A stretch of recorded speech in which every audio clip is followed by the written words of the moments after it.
Seoul was drowning in flashbulbs. For 7 relentless months, the capital's courthouses, TV stations, and social media platforms had been consumed by one name, Soo Hyun. Once the pristine nation's actor adored across Asia, his reputation had been dragged into the mud by accusations that he carried on an underage relationship with Kim Si-ran, the fallen starlet whose tragic death in February 2025 set the stage for one of the most explosive entertainment scandals of the decade. The chaos was unbearable. Hashtags demanding his arrest trended worldwide. Brands dropped to him overnight, and international tabloids compared his downfall to the darkest chapters in K-pop's history. Now, as the court prepared to deliver its verdict, the tide of history was turning. But how did it all spiral so far? And how was it finally unraveled? The scandal began with a single leak, a letter allegedly written by Soo Hyun to Kim Si-ran while he was serving in the military in 2018. The leaked passage contained the fateful words "I miss you," which tabloids interpreted as romantic longing toward a teenage actress. Garicero Channel, notorious for sensational exposés, splashed it across its broadcasts, labeling Soo Hyun as a predator hiding in plain sight. Within hours, global outlets copied the narrative. A frenzy of accusations flooded the internet. But buried beneath the hysteria was a crucial fact: the letter was not a love letter at all. It was a routine note written to a younger acquaintance during his military service, stripped of its full context. Yet the damage was done. As the weeks dragged on, more so-called evidence surfaced. Blurry photos, half-finished transcripts, and sensationalized claims painted a portrait of a secret relationship that stretched back to Si-ran's school days. Protesters gathered outside Soo Hyun's management company, chanting for him to confess. Meanwhile, his legal team remained silent, working behind closed doors to gather the truth. That silence only fueled suspicion. Why doesn't he speak? Netizens demanded. If he's innocent, why hide? Little did they know, Soo Hyun was not hiding, he was writing. And his words would later shake the foundations of the scandal. Enter Ko Sang-rok, a veteran defense attorney with a reputation for salvaging seemingly hopeless celebrity cases. Ko stunned the court in April when he presented over 150 handwritten letters exchanged between Soo Hyun and his actual girlfriend during his military enlistment, stretching from January 2018 until just before his discharge. These letters, meticulously preserved, revealed the tender and mundane details of a long-distance relationship, the kind of exchanges that leave no doubt of authenticity. In one entry dated July 30, 2018, Soo Hyun confessed, "I'm certain we will travel together at this time next year. I want to try new things. Things I've never done before, all with her. I want us to cherish each other endlessly. But also to fight, reconcile, sulk, and experience everything together." Days later, on August 3, he wrote, "Every day in the unit feels like a shock to reality, but I know I'm treating her better than before enlistment. I'm thankful every day she is waiting for me." These passages painted a portrait not of scandal, but of devotion. Ko argued that this private diary, written at the peak of military isolation, could not have been fabricated. More explosively, an anonymous insider from the military postal service corroborated the timeline, revealing that Soo Hyun frequently bought stationery decorated with clovers and pale pink envelopes, a pattern recognized by his long-term girlfriend.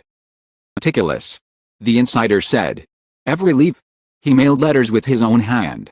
The recipient was always the same woman, not Kim Si-ran. The court gasped as Ko dropped stacks of the original envelopes, complete with postmarks from military bases, proving their chain of custody. But what about the infamous letter addressed to Si-ran? Ko dismantled it piece by piece. According to him, the phrase "I miss you" was a cultural shorthand among enlisted men, a way of expressing yearning for freedom, family, or simply contact with the outside world. To strengthen his case, Ko revealed multiple similar letters addressed to male friends, senior colleagues, and even a cousin, all containing identical phrases. If this is love, Ko declared, then Soo Hyun must be in love with half the people he's ever known. Laughter and murmurs rippled through the courtroom. Reporters scrambled to rewrite their headlines. Still, the opposition pressed forward, suggesting that the lack of photographs from the supposed true girlfriend cast doubt on the claim. That was when Ko unveiled what he called the nuclear evidence, postcards and diary entries mailed directly from Soo Hyun's unit in late 2018. bearing signatures, doodles, and romantic codes exchanged with his partner. One postcard bore a sketched outline of Jeju Island with a note, "Next summer, let's disappear here."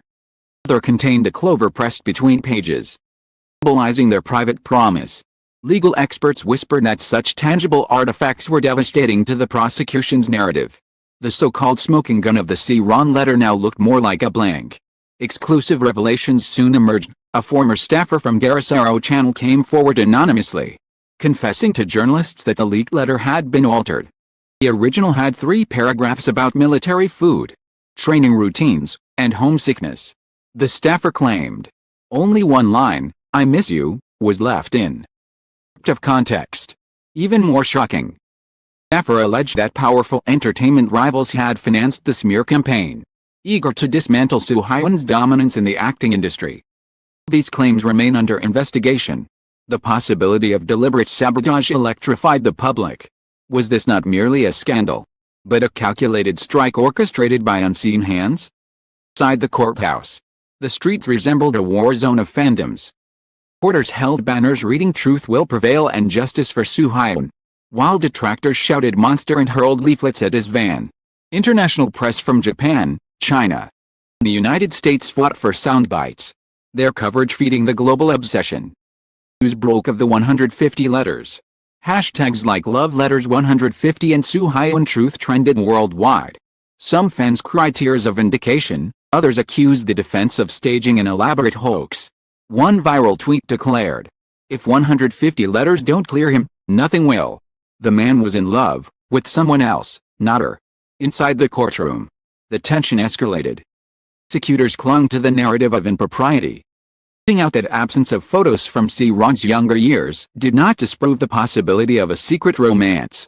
But Ko's final blow was merciless. If such a relationship existed since middle school, as alleged, where is the evidence? Where are the photographs, the text messages, the eyewitnesses from nearly a decade? Instead, we have nothing but one mutilated letter and whispers. Against this, we present 150 authenticated letters, military records, and the truth of the man's private heart. Carries more weight, his voice echoed like thunder. The first part of the trial concluded with a judge adjourning. The public reeling from revelations. Soo Hyun, gaunt and pale, exited the courtroom surrounded by bodyguards as cameras flashed like gunfire. A single moment captured by Reuters showed his mother clutching his hand, whispering words of comfort, while anti-fans screamed insults from behind barricades. The photograph went viral instantly, symbolizing the unbearable human cost of 7 months of chaos. The scandal was far from over, but the tide had shifted. For the first time since February, it seemed possible that Kim Soo Hyun might not only survive but emerge vindicated. Yet a lingering shadow remained. Who altered the letter? Who fed it to Garissaro? And how deep did the rot of manipulation run within Korea's entertainment machine? These unanswered questions would set the stage for the second half of the storm, an even darker chapter of betrayal, conspiracy, final redemption. The second act of the courtroom drama began with a silence so heavy it felt suffocating. After 7 months of chaos, the trial had become more than a legal proceeding, it was a national spectacle, dissected minute by minute on live broadcasts, powered by millions across Asia and beyond. By now, every detail of Kim Soo Hyun's personal life had been examined, twisted, and weaponized. And yet, final hearings opened. His legal team prepared to unleash revelations that would dismantle the accusations once and for all. Prosecutors tried one last gambit. Insisted that regardless of the 150 letters, a single note to Kim Soo Hyun proved intimacy. They argued that even if the relationship began in 2019, flirting implied grooming beforehand. The room buzzed with tension as they displayed enlarged screenshots of the alleged letter, repeating the same lines until they lost meaning. Then attorney Ko Sang-rock delivered the coup de grace. He introduced the original, unedited letter, preserved from military archives. In it, Soo Hyun had written mundane complaints about barracks food, training exhaustion, and longing for leave. In the middle was the infamous "I miss you," followed immediately by the clarifier, "I miss you all. I miss everyone outside. I miss freedom." Gasps rippled through the courtroom. The missing context was devastating. What had been branded as a love confession was, in truth, A soldier's cry for normalcy. The turning point arrived when a surprise witness stepped forward, a former comrade from Soo Hyun's unit. Now a father of two. Or under oath that he often saw Soo Hyun writing letters late at night under a flashlight. He never mentioned Kim Si-ron. Soldier testified. He only spoke of one woman, the woman waiting for him after discharge. I helped him drop those envelopes in the mail. Name on the address? It was not hers.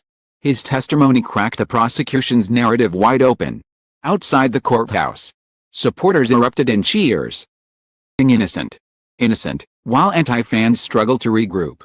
But the revelations did not stop there. Stunning twist. Ko introduced a whistleblower from within Garacero channel itself.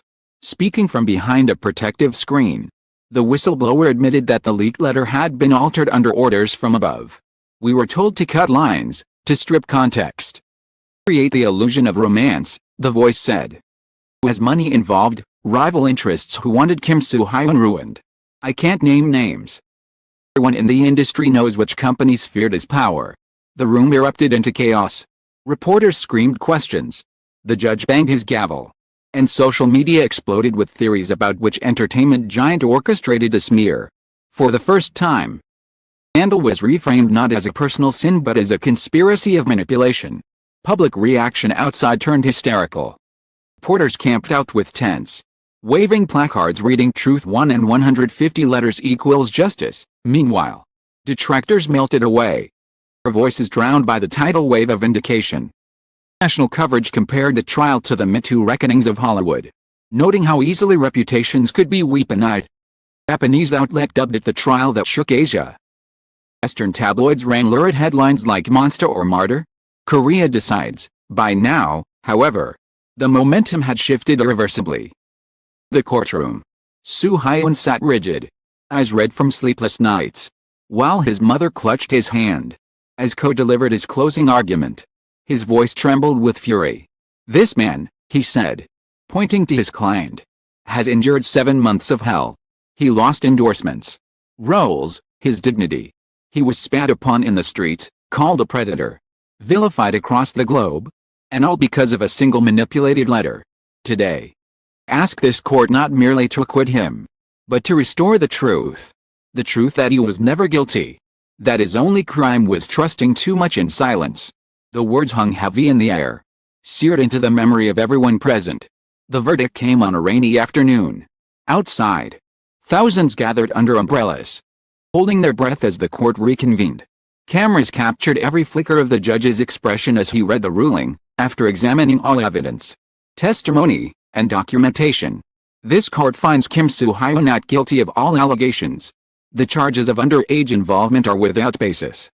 Letters cited as incriminating have been proven misrepresented.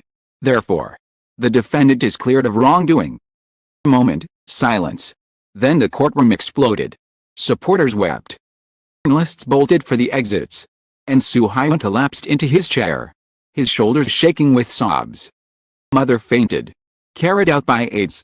An image that splashed across every news outlet within minutes. The aftermath was seismic. Hashtags Justice for Soo Hyun and Truth Prevails surged past 100 million tweets in 24 hours.